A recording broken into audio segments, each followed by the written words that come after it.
Is he on?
One, two. Oh yeah.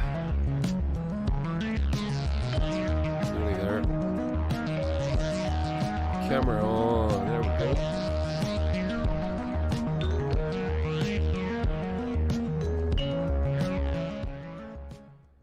Turn that down a bit. Hello everybody and welcome to the podcast. Live stream. It's a live stream, but it's a podcast too. It's also a podcast. So welcome to it. Welcome to politics, culture, and some other shit. Tonight we're going to be talking about. By the way, as I said every week, if you fancy, come over and join us on the live stream on YouTube, and we can chat on the live chat, the wee chat window thing that they have on YouTube, if you want. Or just say hi.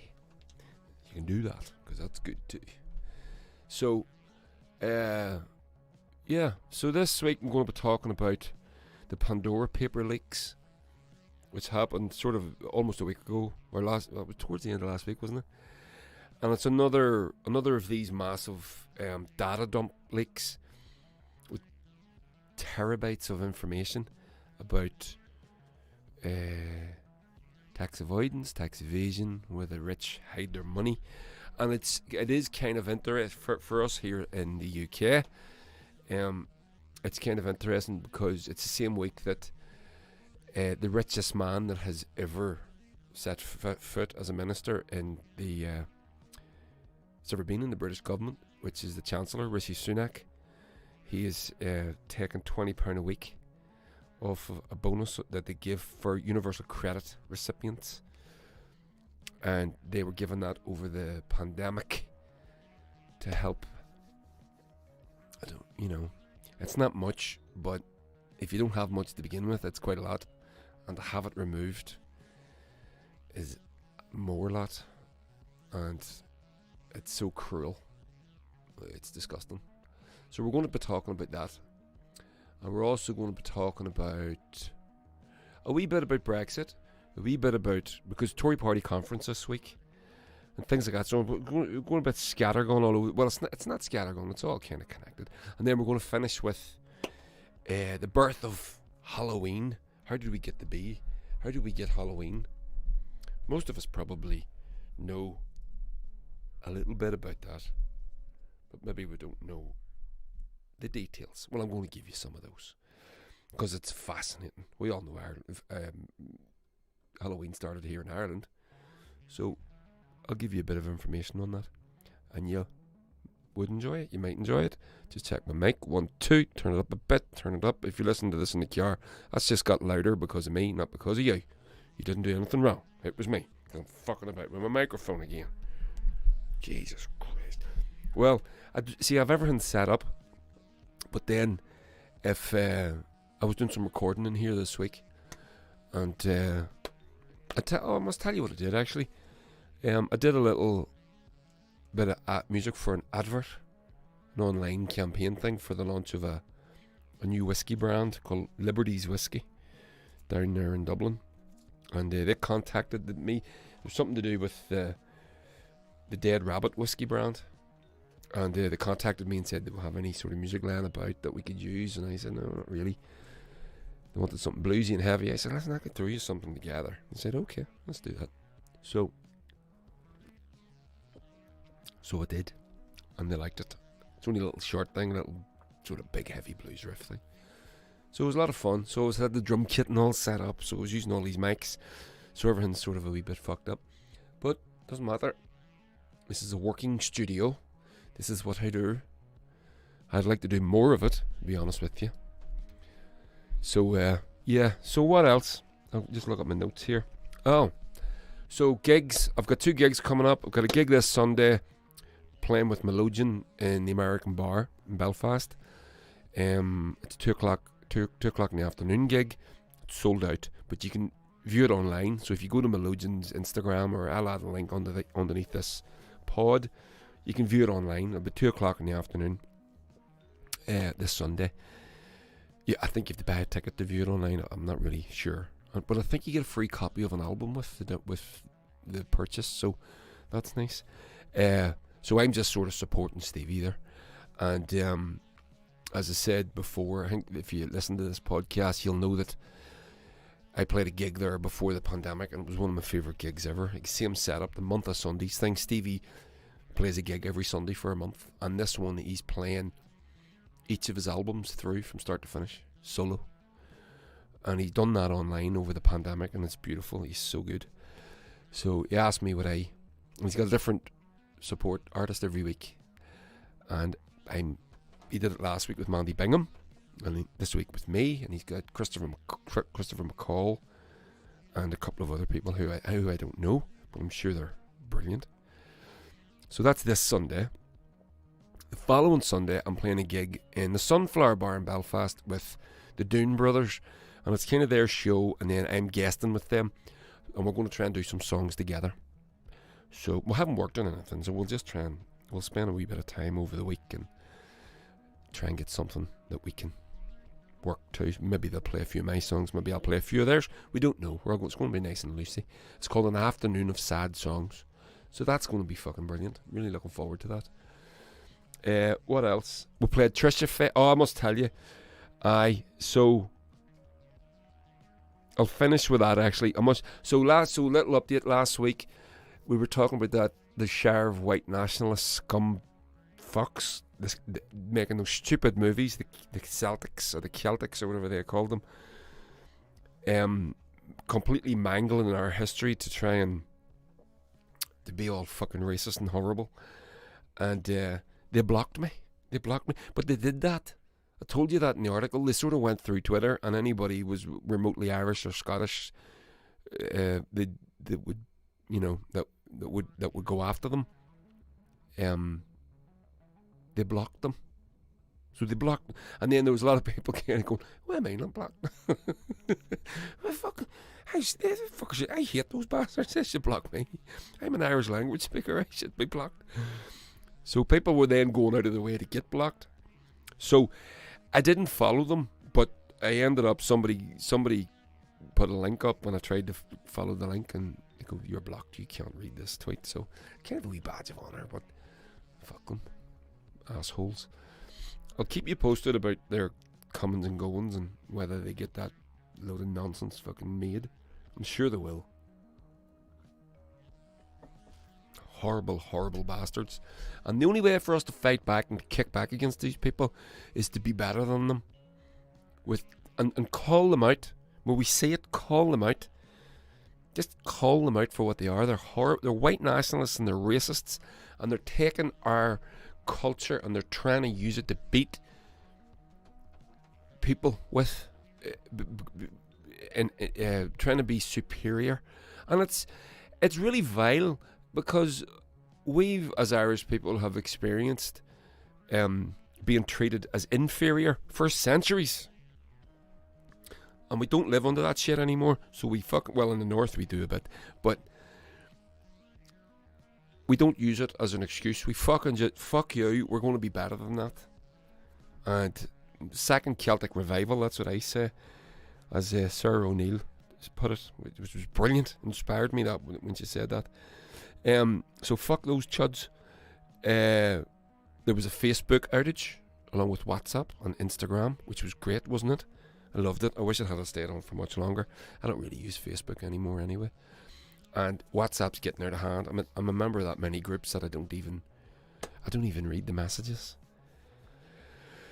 I can't. I'm in my football club. I'm a member of that wee group, and then if I don't look at it for a day, I go on and there's like 60 fucking messages. I'm like, oh, nope, don't think so.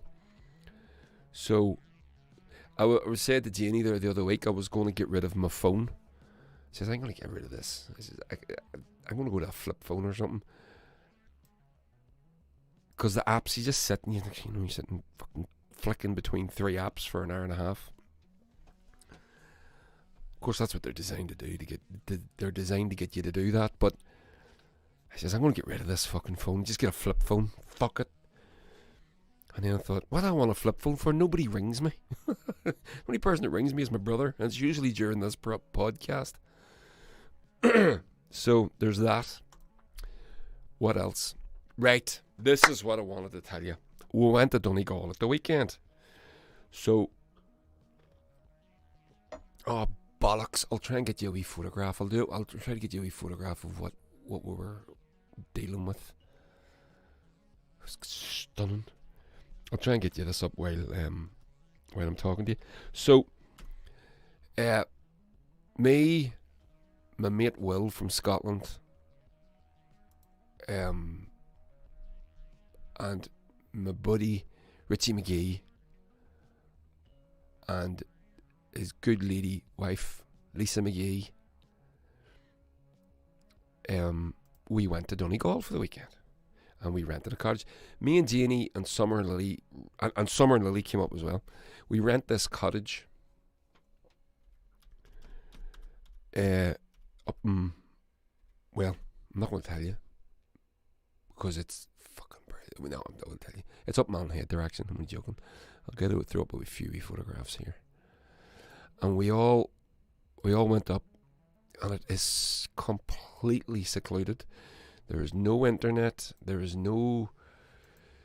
There's no Wi-Fi. There's no nothing.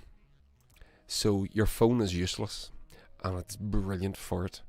And we had such a great time. Just sort of hanging out and being with each other. And we drank quite a bit. We brought up lots and lots of alcohol. But we had a great time.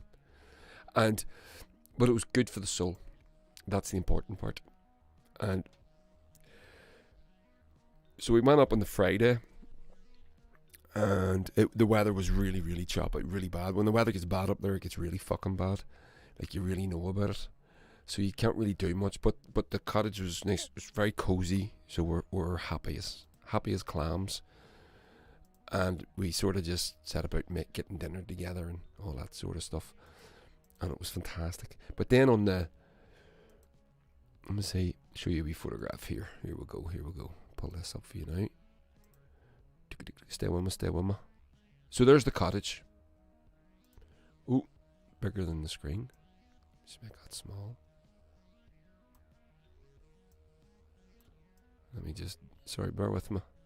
So there we are outside the cottage. So you can see it's lovely thatched traditional Irish cottage. Can you see that?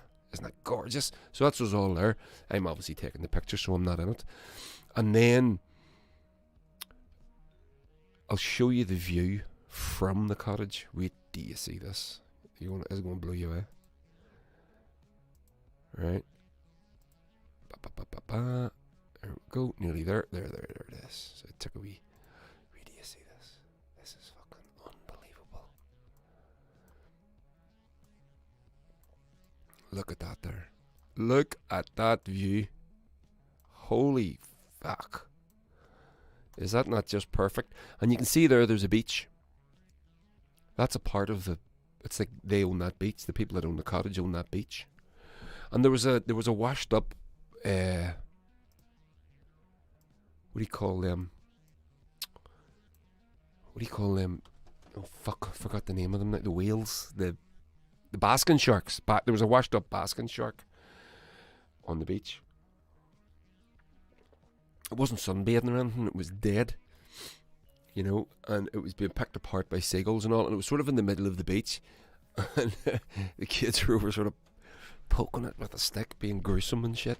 Well, Lily, my daughter Lily, was the chief protagonist with all of that, and it was stinking, and they tried to get bones out of it and all, and it was fascinating for the kids. They loved it. Then I went for a wee dunk in the sea. Actually, it was very, very cold, but so we did that, and then on a Saturday, I had a gig with a Trisha Fest in a hall in the Diamond Rock Club. So me and Will and Richie jumped into the car, drove down to the gig. It was the afternoon, so to be there for 4. Well, we were on stage at 4. We arrived at 10 to 4, and we were on stage at about 5 past. And we played the gig, and it was great. And then we had a great time. Everyone was lovely down there. And then we drove back. And we were away maybe 5 or 6 hours, 5 hours. We were back by about 8 o'clock, I think. Maybe 8. We were back around 8. 7:30, 8. Oh, I just laughed with the best crack. Me and Will and Richie it was just fantastic. We had just the best of crack. And it was good for the soul. And we sort of give each other a big hug. You know, just boys being, and not enough of that going on at the minute in my life, you know. Just with these wee kiddies that we have to look after and stuff. So, yeah, we brought them with us. You know, they had fun as well. So that was great. So then on the Saturday night, we got a load of logs and stuff and went down. The weather had calmed. It was a wee bit windy, but we found a wee sort of wee spot in the rocks there, and we lit a fire and we sat on the beach and we brought down, you know, a bottle of wine and listened to some music and stuff and just talked to each other till really, really late. Then the sky cleared and you could see the Milky Way and the stars and everything, and it was just amazing, just absolutely amazing. And then, sorry, this was on the Friday night. I must tell you this story. We did that on Saturday night, but then I must tell you, on the Friday night, our friend Lisa, so she's been nicknamed the Swamp Donkey because she went for a walk at about 1 in the morning and she'd maybe had, you know, a shandy or two. Let me put it like that. She had a shandy or two. And she sort of fell into a bit of a bog. There's a wee bit of ground there at the front of the cottage, just beyond that fence. And there's a wee bit of soft ground. Now, she says she went into it up there, well, she did go up there sort of beyond her knees, but she's only about 4'2", so it wasn't that deep. And she was screaming for help, and we also had a shandy or two in us, so we kind of maybe weren't as sympathetic as we should have been. And it's pitch black, by the way. That's the odd thing as well. Once you know, it is fucking pitch. You go out there, and if you haven't got a torch for you, you're fucked. It's a very secluded and rough and dangerous landscape, but very beautiful, you know. And it would, you know, you could see it. It's taken a few souls in its time, I would guess. But nonetheless, it was funny as hell. She came up and she was fucking boiling, man. No one went to help her. Least of all her husband, who just was leaning over a fence laughing. Who also had a shandy or two in him. But there we go.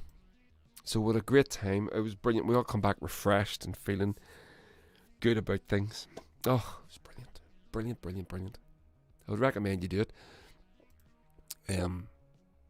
Yeah, so there we go. So I'll take that down. So, on with the thing. I'll turn the music down.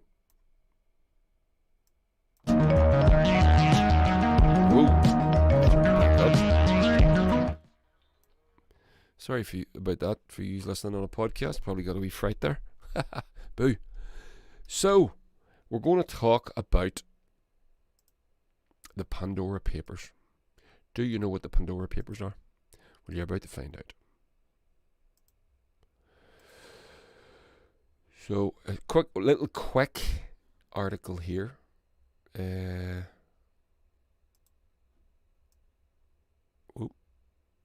that where it is.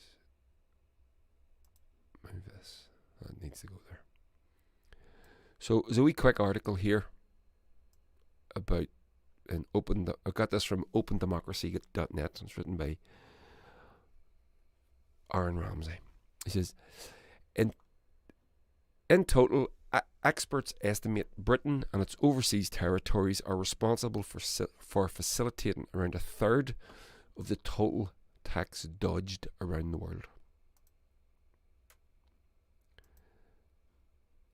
That's a fucking shocking sentence, isn't it? And that's before we consider money stolen by corrupt rulers or the proceeds of crime. Not to mention the way the billionaires' hidden wealth allows them to influence our political systems in secret. This complexity is no accident. The UK, unlike almost any other country on earth, lacks a written constitution. The rules about how the rules are made are set through convention and endless fudge that ultimately amounts to them being made up by rulers as they go along. We see this most clearly in how the domestic territories of Britain, the British state, are governed. Scotland, Wales, Northern Ireland, Greater London, the City of London. Each has its own arrangements, each absurd in its own way. Each of these messes leaves a different tangled thicket in which the crooks of the world can hide their cash. Seen from the perspective of the international capital, though, it is the overseas territories as well as the Crown dependencies, Jersey, Guernsey and the Isle of Man, which form the most significant part of this complex. They use the malleability of the British Constitution to form a network of safes in which the rich can hide their cash. Although no one knows for sure how much money is hidden in tax havens, of which the British territories make up a significant chunk, the figures involved are so vast that academics and the Transnational Institute in the Netherlands have described them as the backbone of global capitalism. Seen this way, the constitutional flexibility of the British state isn't just some post-medieval hangover. It's a hyper-modern tool in an era of global surveillance capitalism where the rich can flit around offshore while the rest are forever trapped by borders. Through its empire, the British state played a key role in inventing modern capitalism. Now the UK is helping reinvent capitalism once more by extending the protection of a constitution designed by the powerful for the powerful to the billionaires, oligarchs and criminals of the world. So that's a little summary of the impact of it. So the Panama, wait a minute, are these the Panama ones or the Paradise ones? These are the, let me just, because there's not many of these things going on, I can't remember which one is which. Stay with me. Pandora. God. So there's the Panama, there's the Pandora, and there's the Paradise, right? Paper leaks. So what the Pandora Lakes are is another, there it is, Pandora.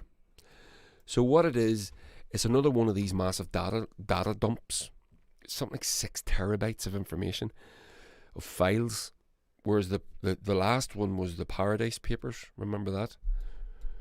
And it was like 1 or 2 terabytes. This is 6, this is bigger. And it's basically files which tell us where and how much, etc., and who, importantly, among the rich are hiding their money, how they're hiding it and what they're doing with it. But this is the thing for me, nothing's going to fucking happen. This is the third one of these I can remember. No one cares. And why do they not care? Because of what the guy in the other article said. Because the people that write the laws, write the constitution, are the rich themselves. Okay?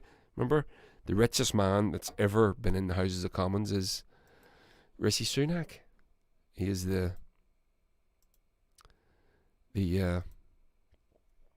Chancellor. And whenever we say class war, this is what we're talking about here. It's about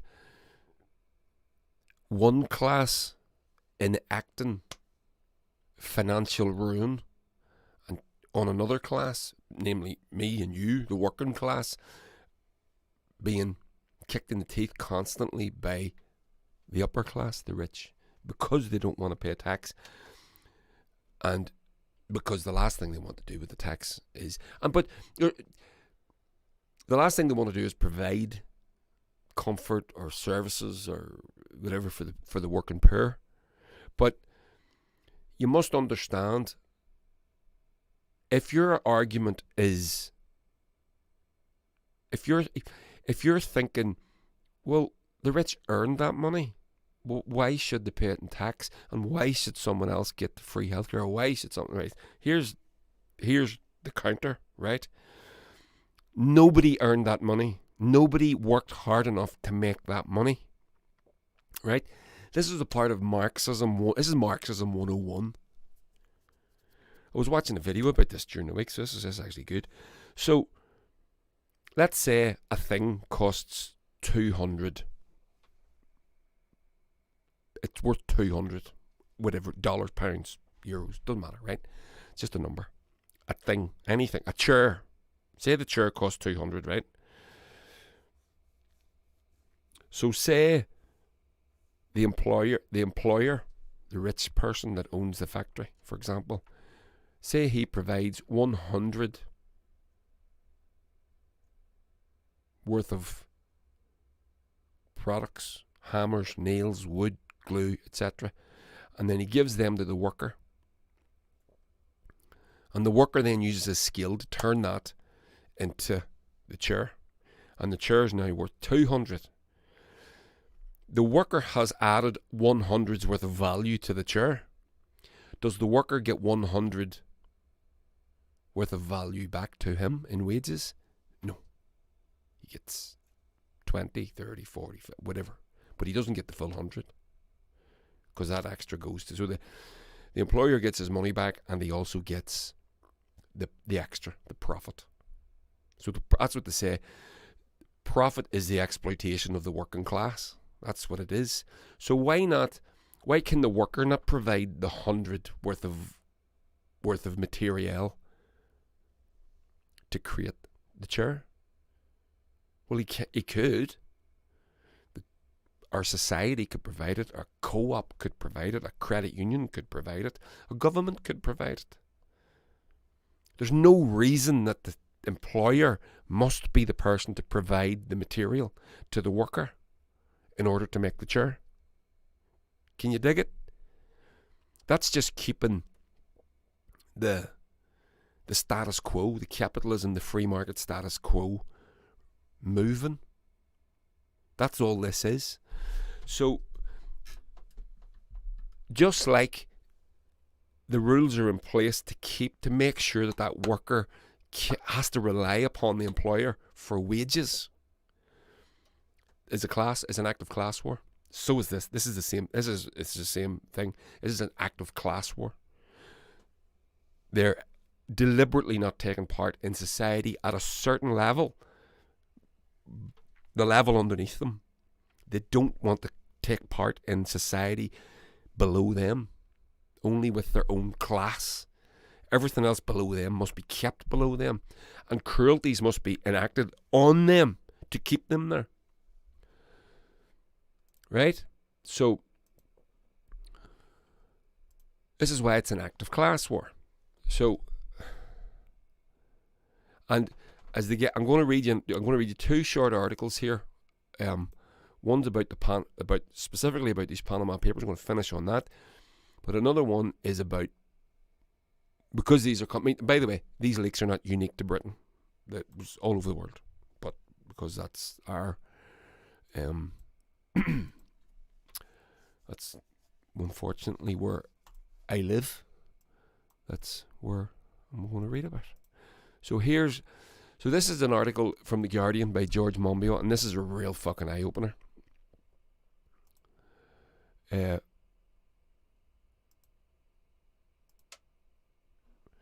And he says in it, the title is, "If you think Britain isn't corrupt, you haven't looked hard enough."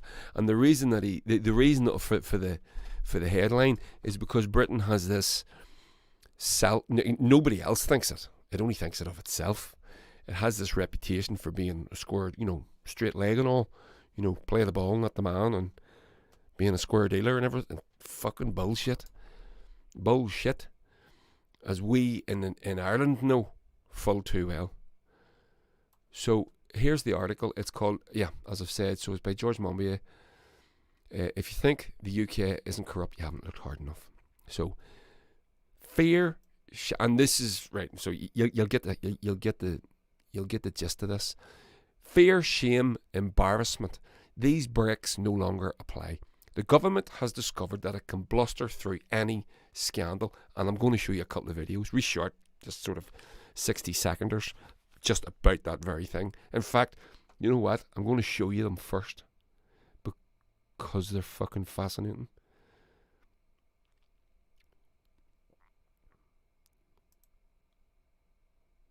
Yeah. So this is an article. This is. Is he honest all the time? In my experience, the Minister for Policing, and he was being interviewed on Good Morning Britain, right? And he was being asked. Now, yeah, that's right. So he was being interviewed by Alistair Campbell and Susanna Reid. And he was being asked about where Boris Johnson is. You're not going to believe the answer and where the piece of shit actually was.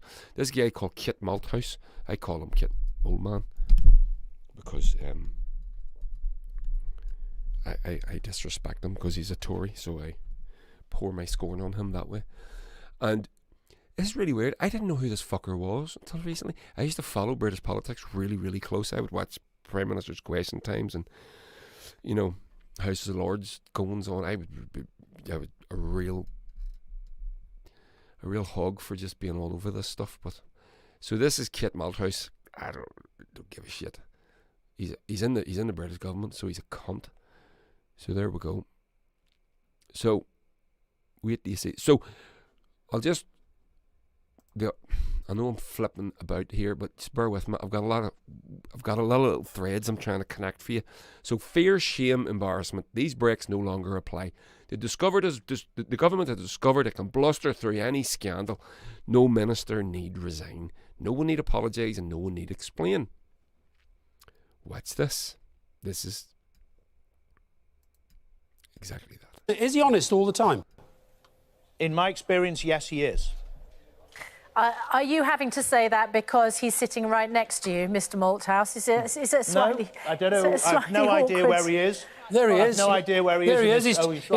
He's talking to Tom Newton-Dunn, ex of The Sun, now of Times Radio, one of Rupert's people, and he won't talk to us. Is there any chance we could talk about something of substance and importance to the British people today? I realise, Alistair, you're there to try and make some kind of political point, and I'm not sure everybody would regard you as an impartial observer. If you don't think it matters... But if you want to talk about crime or violence or some of those Let's issues, talk about crime. I'm presenting myself to talk to you about Let's talk about crime. So what happened there was Kit Moleman, the Minister for Policing, was asked, do you know where the Prime Minister is?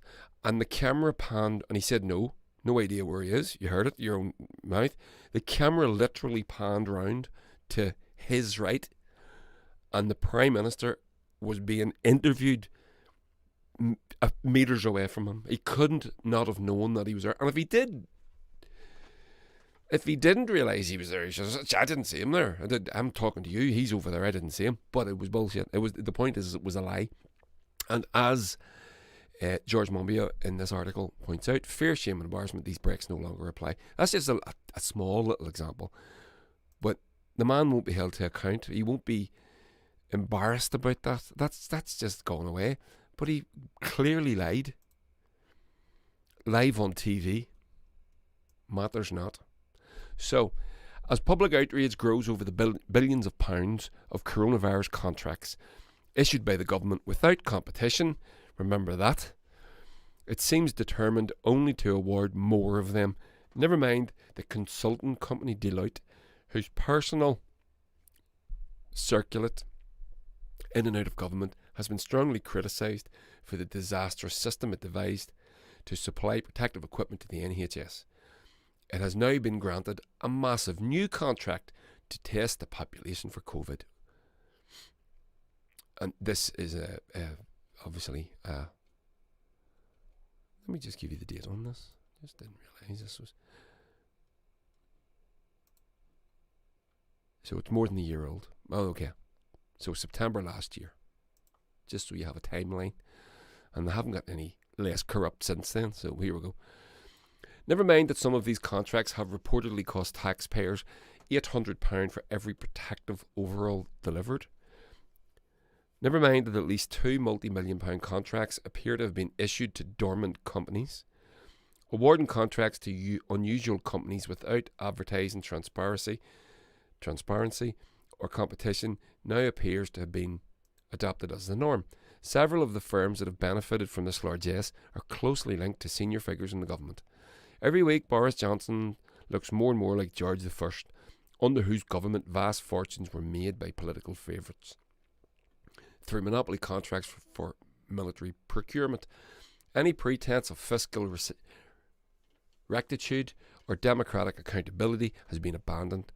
With 4 more years in the support of the billionaire press, who cares? The way the government handles public money looks to me like an open invitation to corruption, without a doubt. And while it is hard to show that any individual deal is corrupt, the framework under which this money is dispensed invites the perception. When you connect the words corruption in the United Kingdom, people tend to respond with shock and anger. Corruption, we believe, is something that happens abroad. Indeed, if you check the rankings published by Transparency International or the Basel Institute, the UK looks like one of the world's cleanest countries, but this is an artefact of the narrow criteria they use.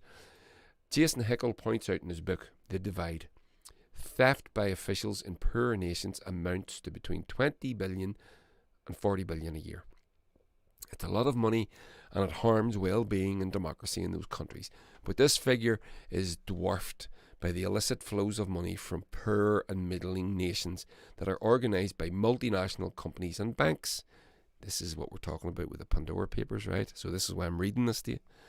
The US research group Global Financial Integrity estimates that $1.1 trillion a year flows illegally out of poorer nations, stolen from them through tax evasion and the transfer of money within corporations. This practice costs sub-Saharan Africa around 6% of its GDP. The looters rely on secrecy regimes to process and hide their stolen money. The Corporate Tax Haven Index, published by the Tax Justice Network, shows that the 3 countries that have done most to facilitate this theft are the British Virgin Islands, Bermuda and the Caymans. All of them are British territories. Jersey, a British dependency, comes 7th on the list. These places are effectively satellites of the City of London, but because they are overseas, the city can benefit from nefarious activities while allowing the British government to maintain distance when scandals arise, says the network. The City of London's astonishing exemption from the UK's Freedom of Information laws creates an extra ring of secrecy. See, this is how they do it, right? That's what I was saying, you know, in that first article about all the different territories having all their different rules and their different laws. The City of London has its own police force. Did you know that? I know each city has its own whatever, but they have their own laws, they have their own police force. They've, you know, more so. So the City of London effectively operates like it's the Isle of Man, like it's a completely different country. So the UK, and by the way, I know Ireland doesn't come out of this covered in glory either. So, you know, fuck those guys as well. The UK also appears to be the money laundering capital of the world. In a devastating article, Oliver Bulla revealed how easy it has become to hide your stolen loot in fraudulent schemes here using a giant loophole in company law. No one checks the ownership detail you enter when creating your company. You can literally call yourself Mickey Mouse with a registered address on Mars and get away with it. Bullock discovered owners on the company's house called XXX Stalin, Mr. XXXXX, whose address was given as MMMMMMMMMMMMM. One investigation found that 4,000 company owners, according to their submitted details, were under the age of 2. By giving false identities, company owners in the UK can engage in the industrial processing of dirty money. The industrial processing of dirty money, wow. With no fear of getting caught. Even when the UK's company registration system was revealed as instrumental to the world's biggest known money laundering scheme, Danske Bank, the government turned a blind eye. The new and terrifying book by the Financial Times journalist Tom Burgess, Kleptopia, follows the global current of dirty money and the murders and kidnappings required to sustain it. I think I'm going to be buying that book. There we go. Linked. Again and again, he found this money, though it might originate in Russia, Africa, or Middle East, travels through London. The murders and kidnappings don't happen here. Of course, our bankers have clean cuffs and manicured nails. The National Crime Agency estimates that money laundering costs the UK $100 billion a year, but it makes much more.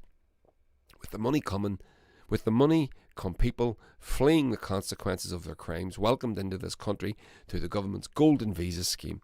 A red carpet laid out for the very rich. And anybody that's been to London will know what that means. There's the middle of London is ghost town. All them houses are owned by the rich, the airport class, the people who have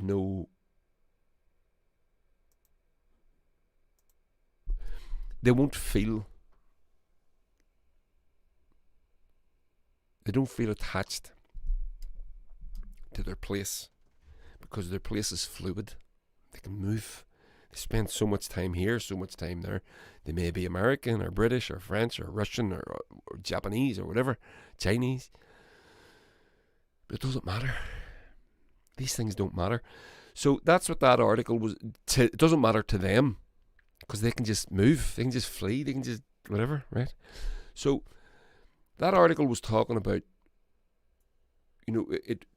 about the corruption and mentioned there the banks. And I heard an interesting little thing during the week, and it was about, there's a website called OnlyFans, right? And a few months ago, it decided that it was going to stop. It was going to ban users who showed, how do I put this? Basically, anything in nudity or sex acts and all this sort of stuff. So let's call it adult stuff. So what it does is, these people go and they're self-publishers. So it's not the only thing that you get on the website. I believe. Again, I don't know. I've never used it. Not that I'm ashamed of it or anything. If I do, but people, it would be much like Patreon. That's sort of an idea. But people would sign up to it, and then you would pay the user, the content provider, money for whatever content they provided, and a lot of that was sexy stuff, right? So they decided to ban it, and the weird thing was, no one had ever fucking heard of OnlyFans until people started to use it for this purpose, right? So, and the reason that it was banned was because they tried to ban it, they backed down on it because there was quite a backlash. The banks said that they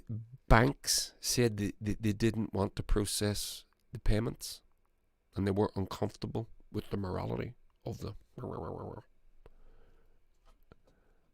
That's what happened. That's what actually happened.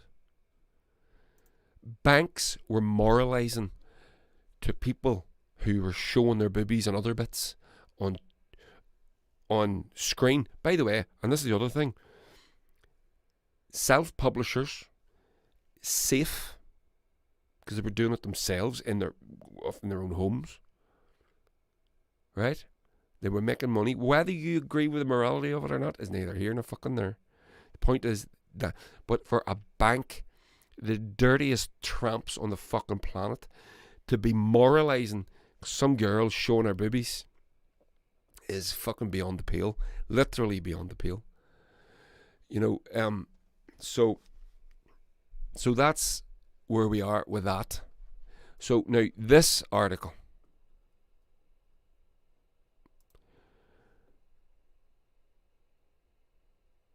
where are we? There. This is written by Rob Hill, as he is on Twitter, and he's a writer for this. It's called Council Estate Media.uk.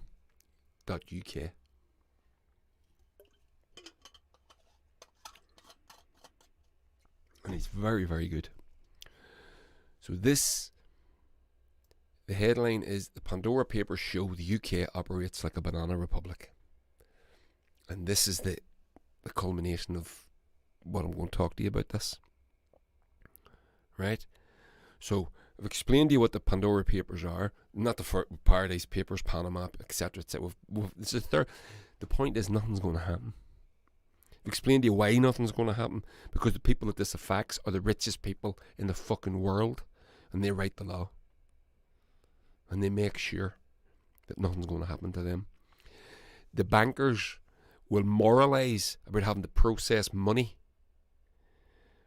from some young person, some young woman or some young man who decides that they want to show their parts to people and do things to and for and with, all willing participants, all legal age stuff, obviously. And the banks are moralising that they can't process their payments. They won't process their payments because it's to do with the sex trade. Because bankers aren't known for fucking banging prostitutes and having cocaine parties in their hand. Unbelievable. Literally unfucking believable. The double standards is screaming out at everybody here. The banks are processing the pay. You can walk into there was a case there. I think I could be getting my references might be a bit wrong here, but there was a case of, I think it was might have been the Medellin cartel, or it was I don't know why Mexico was is coming to mind, but these the cocaine traffickers were literally walking into the banks with sports bags, like kit bags that a football team would keep their kit in, full of cash, and they were just processing it. Bump, bump, bump, bump, bump. No problem. Yeah, we'll take that. No problem at all. They knew what it was, but they were doing it anyway. But some wee girl wants to show some fella her boobies, and some fella wants to give her a fiver for it. No, that's immoral. So here we go. The Pandora Papers show that the UK operates like a banana republic.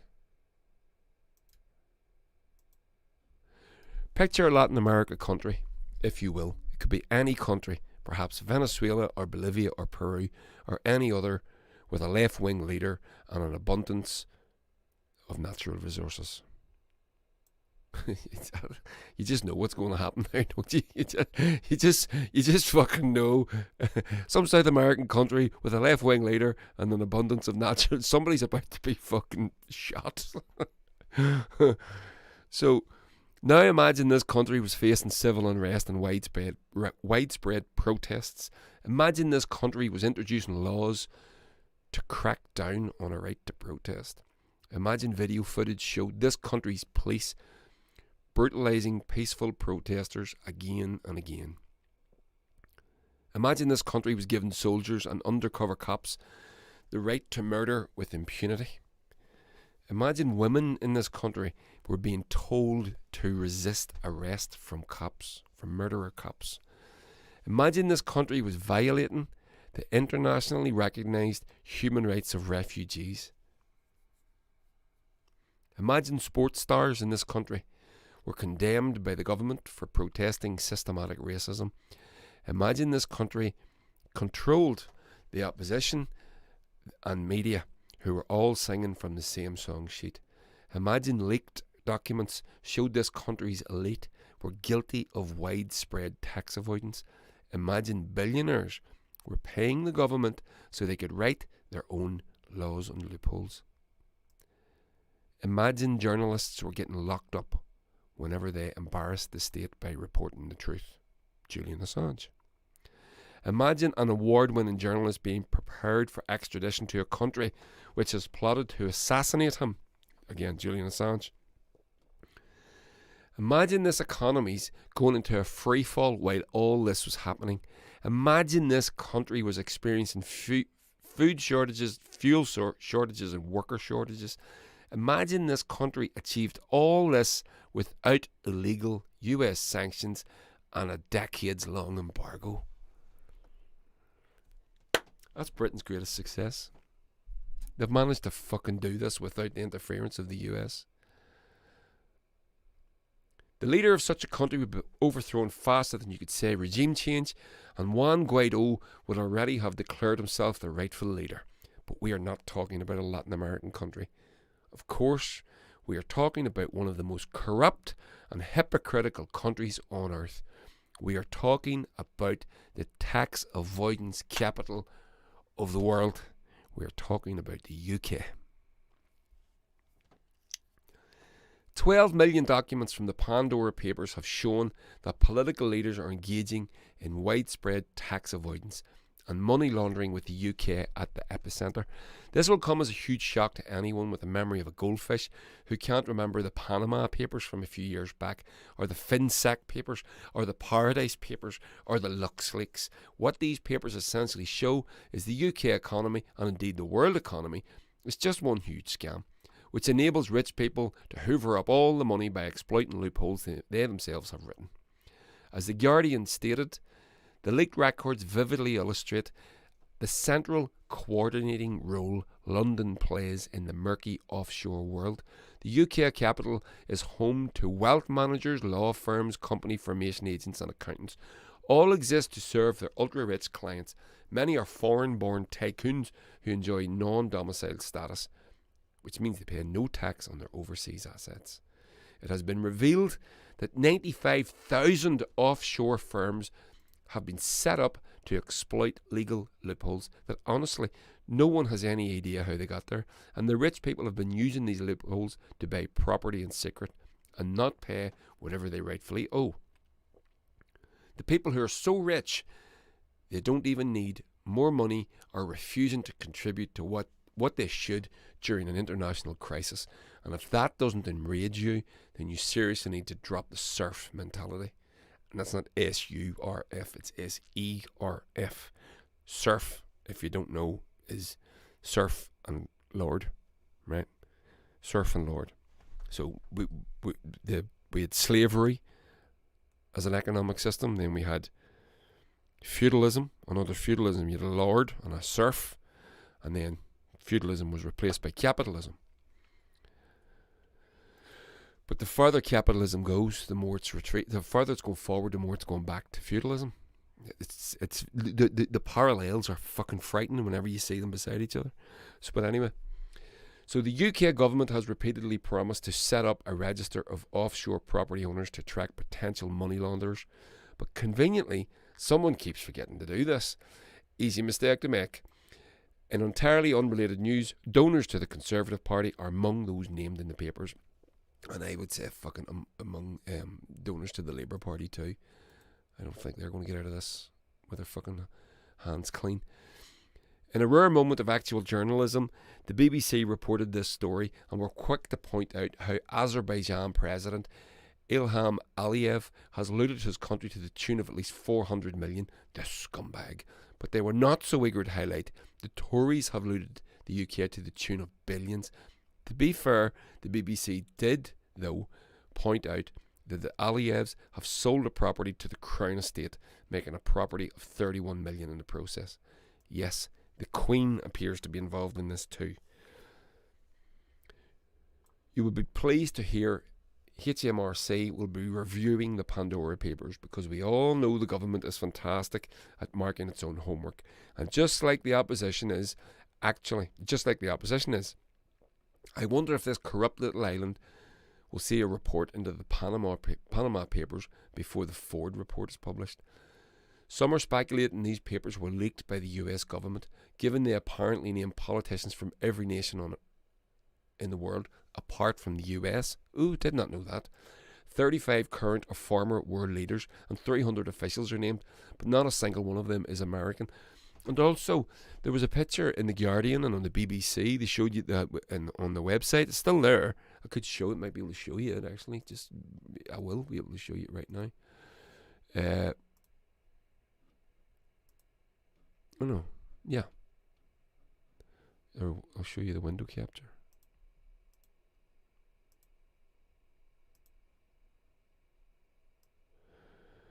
There's a picture of Vladimir Putin. Vladimir Putin's not in them. He's not in them. People are sort of connected to Russia or the Russian government, or maybe connected to him in some way, but he's not actually named in them. But they don't talk about, what's going on in their own country. But it's just that thing with whenever I see anything with Putin or China, or it's just alarm bells, or Venezuela or Cuba, it's just alarm bells for me. I just don't believe it. I just instinctively don't believe it. So I'll just leave that up. May as well. Makes no difference. So this is the article I'm reading from. So, somewhat surprisingly, Labour leader seems rather silent. The current Labour leader seems rather silent about one of his predecessors, Tony Blair, avoiding £312,000. There we go, they actually said that. Labour aren't getting out of this with their hands clean. £312,000 stamp duty on a £6.4 million London property. This was perfectly legal, of course, but from an ethical standpoint looks abysmal, and is yet another indication of the Labour centre absolutely being part of the establishment. And for a country that's happy to sanction universal credit claimants if they're 2 minutes late for an appointment, our willingness to just accept this as the way things are is worrying. Perhaps if we renamed tax avoidance as elite benefit fraud or something, the penny might start to drop. Estimates suggest tax avoidance and tax evasion cost between 10 and 100 times more than benefit fraud. Unbelievable. Apparently 1/3 of our GDP finds its way into offshore tax havens. 1/3 of the GDP. And we wonder why the government tells us they can't possibly afford to keep the universal credit uplift. That's at £20 that universal credit recipients are going to lose from today. This is what a rigged economy looks like. And your food, there are more food banks, by the way, in Britain than there are McDonald's. And this happens. This is going on all the fucking time. You should be angry about this. So, this is what a rigged economy looks like. And your food inflation and soaring energy costs, your loss of work rights, fuel shortages, and stagnating wages are all connected. None of it is coincidental. This is me talking now. This is fucking class war. There is a class war being conducted upon all of us. And while you stay poor, no matter how hard you graft, the wealth of the 1% keeps endlessly soaring. There is no future point in our economy where the proceeds of our labour are going to be shared with ordinary plebs like you, because that is not a part of the plan. The plan is for you to work yourself to death to make these people richer, and you will never get so much as a thank you. And to make matters worse, every time there's an economic crisis, a crisis of their making, you're going to be squeezed further to pay for it. And you mustn't never forget that. This is the fucking point. You must never forget that. The elites, I hate using that fucking word, the greedy bastards, they're the managers of the world. They're running everything. Every crisis is managed by them. They create it. And they've created this, and they've created the COVID crisis, and but they still magically seem to get richer. All the billionaires are richer now than they were before COVID by significant amounts of money. Class war. If you say that out loud in certain circles, you could call it paranoid or something. You could call it out fucking trot or a commie. This is exactly what this is. This is class war. You're going to be asked to tighten your belt while we bail out failing energy companies which charge rip-off prices. You're going to be asked to sacrifice more of your NHS to pay for their COVID mismanagement. And all the while, the people who are flying around in personal spaceships are going to tell us there's no other way. Ooh. The thing people need to understand is the money is there. It's there for everything we need. It's there in overabundance, but we're not allowed to have access to the money our labour created, even during a crisis. Even when people are dying because the world is ruled by sociopaths whose only goal is to plunder and hoard while the world burns. That's it, basically it. That's why this is an emergency. It is an emergency. The world is on fucking fire. And these fucking lunatics don't care. They gave us Brexit because the EU was clamping down on tax avoidance. They destroyed Jeremy Corbyn because he was going to do the same. They will destroy anyone or anything that gets in their way of the rigged system. At what point do we open our eyes? There you go. That's it. Do you understand now? Do you get it? You should.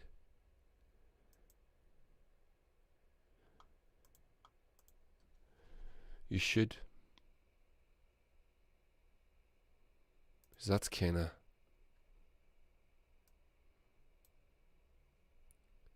fucked up, is it not?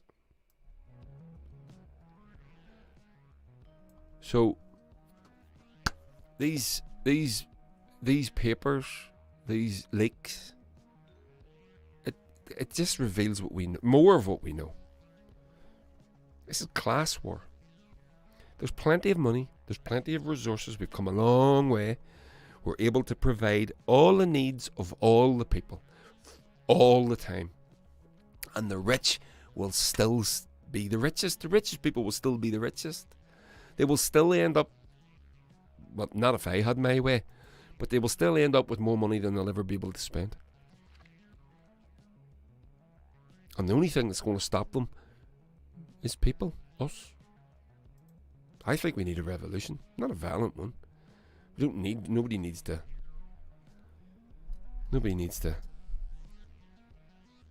not one hair on one head needs to be harmed, but the people need to stand up and say, that's it, we're done. No more of this. This is clearly class war, and we need to understand what we mean when we say it, and it's explained in that article. Rob Hill explains it, as I explained at the start about the division of labour, and very, very badly. Maybe I'll talk about that later at some point.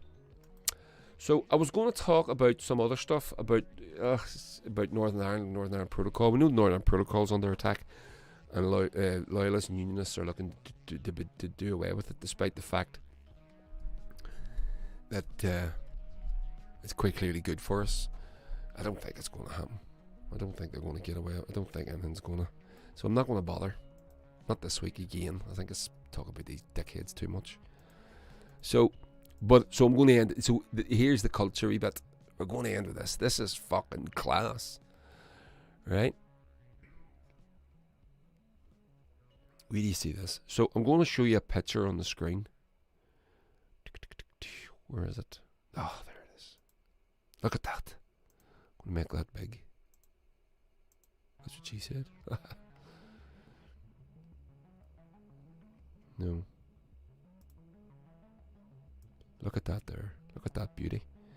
So that is an artist's rendering of a passage tomb, but thousands of years ago when it was first built. Quite impressive, isn't it? Lots of people. So, but anyway, so here's the article. I'm going to read this to you. I hope you like this one. This is in National Geographic. And the reason I'm reading this is because we're about to enter Samhain, or as you may call it, Halloween. But as you're about to find out, Samhain is the original Celtic holiday. And it was appropriated by the world, really. And it's now called Halloween. And here's how it got to be. So inside the Irish hell caves where Halloween was born. I wonder will I show you the actual, because there's some class photographs in the article. Oh, okay. Oh, it won't let me open it. Never mind. I have it here anyway. So, in the middle of a field in a lesser known part of Ireland is a large mound occupied by sheep. These livestock wander freely, chewing the grass beneath their feet. Yet, had they been in the same location 2,000 years ago, these animals would probably have been stiff with terror, held aloft by chanting costumed pagans while being sacrificed to Celtic demons that inhabit nearby Onagat cave. Considered by the ancient Celts to be passage between Ireland and its devil-infested otherworld, Onagat, meaning cave of cats, was the birthplace for Samhain, the ancient roots of Halloween, according to Irish archaeologist Daniel Curley. Far from the child-friendly event it has become, Halloween can trace its origins to a bloody and eerie ritual marked in Rathcrohan, a former Celtic centre buried beneath the farmland of Ireland's County Roscommon. Curley is an expert in Rathcrohan, which was the hub of the ancient Irish kingdom of Connacht. Did you know there used to be 5 provinces in Ireland, by the way? You know, we've got the 4, Ulster, Munster, Leinster and Connacht. Meath used to be its own province. But anyway, at the heart of Rathcrohan, on that monumental mound, animals were sacrificed at a mighty pagan temple during Samhain, and that's what the picture is. Now Ireland is pushing for UNESCO World Heritage status for Rathcrohan, a 5,500-year-old mystery slowly being decoded by scientists and historians. Wow, that's what the picture is, by the way, that mound. Spread across 2.5 square miles of rich architectural land, Rathcrohan boasts 240 archaeological sites. They range from burial mounds to ring forts, standing stones, linear earthworks, an Iron Age ritual sanctuary, and Onagat, the so-called gate to hell. More than 2,000 years ago, when paganism was the dominant religion among Ireland's majority Celtic people, it was here in Rathcrohan that the Celtic New Year festival of Samhain was born. Curley says in the 1800s, the Samhain tradition was brought by Irish immigrants over to the United States, where it morphed into the sugar overload that is American Halloween, and then brought back here. I much prefer our original one. We do a pumpkin carving thing every year at our friend Richie and Lisa's, who we're with in Donegal, and we're going to do. I've said, can I do turnips? Because I remember doing turnips when we were kids. Now, they were really, really fucking hard to carve, but they were much uglier and proper frightening. And so, Dorothy Bray, an associate professor and expert in Irish folklore, explains that pagan Celts divided each year into summer and winter. Within that framework were 4 festivities, right, in Baltain, etc., and Luhansa, which is named after the god Lu, obviously. I'm going to skip down because there's a lot of stuff there. So,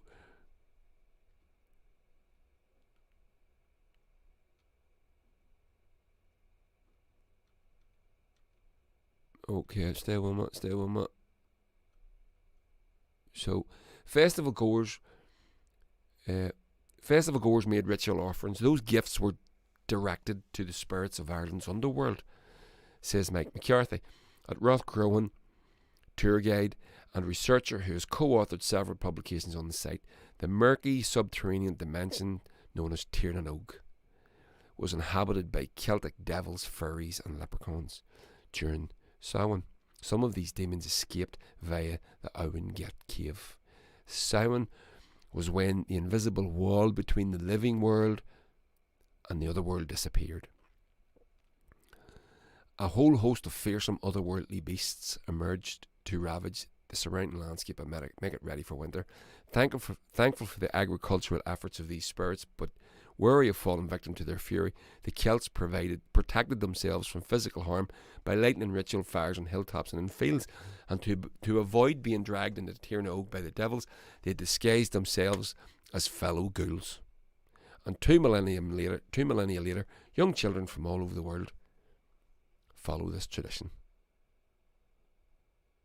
Isn't that fucking brilliant? So I haven't been there, but I'm going to make sure that I go. It's in Roscommon. What a fantastic place. So the Cave of Cats is the gate to hell, basically. And the way I've been told it, the veil between the living world and the dead world, the other world, the underworld, if you like, is at its thinnest during the solstices, because that's what it is. It's a solstice, sort of. It's a time of solstice, near a time of solstice anyway. So the veil between the worlds is at its thinnest, and that's when the creatures from the other world can pass over, come to us. Well, and by the way, the reason I'm talking about this now is because we're about to hit that now. We're getting there. It's the beginning of August, so we have a few weeks, and then it's going to be Halloween. So there's another little bit. So I've told you where it come from. So here are some of the monsters. So because the Celts believed that the barrier between the worlds was breachable during Samhain, they prepared offerings that were left outside villages and fields for fairies. Can you see the connection between what you've still got the roots of the ancient tradition within the modern practices of Halloween? The givings of food and the ghouls go around, all that sort of stuff. So it was expected that the ancestors might cross over during this time as well. And the Celts would dress as animals and monsters so that the fairies were not tempted to kidnap them. Some specific monsters were associated with the mythology surrounding Samhain, including shape-shifting creature called a puka. We spoke about him quite a lot, haven't we? That receives harvest offerings from the field. The Lady Gwyn is a headless woman dressed in a white who chases night wanderers and was accompanied by a black pig. The Dullahan sometimes appeared as impish creatures, sometimes headless men on horses who carried their heads. Riding flame-eyed horses, their appearance was a death omen to anyone who encountered them. A group of hunters known as the Fairy Host might also haunt Samhain and kidnap people. Similar are the Slua, who would come from the west to enter houses and steal souls. Ooh.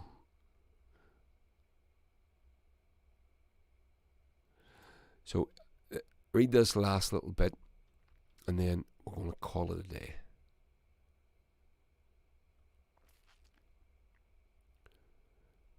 The myths of Samhain. One of the popular Samhain stories during the festival was the Second Battle of Mag Tuired, which portrays the final conflict between the Celtic pantheon known as the Tuatha De Danann and the evil oppressors as the former. The myths state that the battle unfolded over the period of Samhain. Tuatha De Danann, so that's sort of, it's supposed to be the original people of Ireland and all that sort of stuff, and then they defeated the former, and then the Milesians supposed to have defeated the Tuatha De Danann, and that's why the fairies and the leprechauns and everybody all live like round here, as I said, under the loch. That's where they're supposed to, as well as other places. But so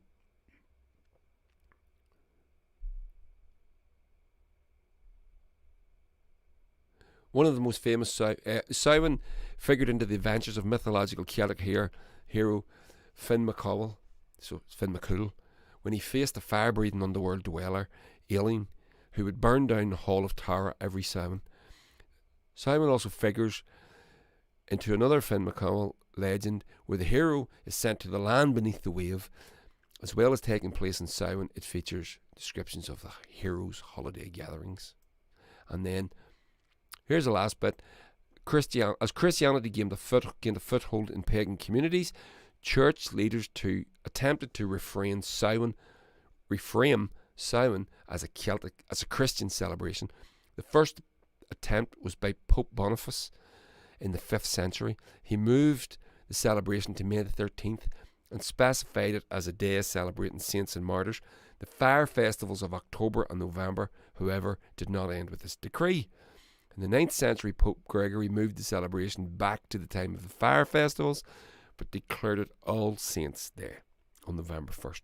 All Souls' Day would follow on November 2nd. So there's the Christians coming in fucking everyone up again. So it's not fantastic.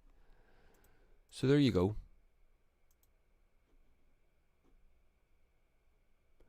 Jane Riley, I remember my mum and dad having a bonfire out our back for Halloween. Yeah, we do that too. We've started doing that now. This past sort of 10 years really, we've been lighting fires around at Halloween for that reason. And if you go out the west and down into Gaeltacht areas, if you've ever done that, Jane, at certain times of year, at that time of year, you see the bonfires all scattered through people's houses. So you'll see, if you're going through fairly secluded areas, you'll see these random bonfires everywhere.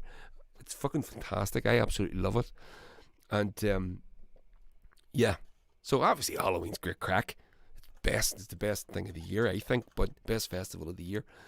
But it'd be nice to remember where it come from. Maybe maintain a few of the older traditions as well. But then merge it with the modern stuff. Kiddies want a big bag of sweets. Nothing wrong with that. All for that. Yeah, so there we go. So we're done. Oh, I will say this regarding that, the Samhain and the furry creatures and whatever. Right. So I told you earlier on about Lisa McGee, our friend, sinking up their oxters in the bog, right? She went out with a shawl on her and a glass of wine in the pitch black at o'clock in the morning. And just before she left the house, she was bragging about hollowing out turnips. I know. Jane mentioned. So I'm talking to Jane Riley in the live chat on YouTube. Hollowing out turnips was hard, yes, and I'm going to do that this year again. But they're much more frightening looking, don't you think? They're quite gruesome. Look like little sort of shrunken heads. Is what they look like. So before Lisa left the house, she'd been slagging off banshees because her daughter had said to her young daughter Heidi, well, "Are you not worried about the banshees, Mum?" She says, "If a banshee comes anywhere near me, I'll give it." Right? She'd come back looking like a fucking banshee. Her hair was all bedraggled. She was covered in muck. She had a shawl on her, and it was she looked. If you'd have saw her and you didn't know who she was, you would have avoided her. Because she's quite small, so she did look quite banshee-like. So just bear it in mind. Janie, my wife, is convinced that the banshees were involved. Who am I to disagree? Now here's the weird thing. So Lisa had a glass of wine in her hand, and she lost the wine glass. Right. So when we were walking we went out for a walk the next day. We were walking down the road, and Lisa says it must have been over there. So I was trying to figure out where it was. She says it must have been over there. Says the wine glass should still be there. So I took a wee walk across the field and walked right onto the spot where she says she sunk up to her oxters, and the wine glass was sitting there. I'm 15 stone, and I just lifted it up and walked away.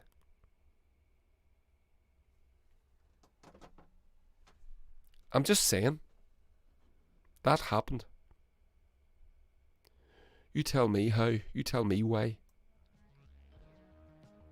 Why did a woman half my weight, half my size, sink up their fucking shoulders in a bog, and then I walked right across that supposed same bog the next day? Difference was I hadn't slagged off the banshees, and I didn't come back looking like a banshee. Just saying. That's all. Just throwing it out there. So there we are. I'm all done. Thanks for joining me. I hope you enjoy the podcast if you're listening to it that way during the week. Most of you do, of course. And please like, share, subscribe. And I'll talk to you next week. Alright, here we go. This is me. I'm done. Cheery bye.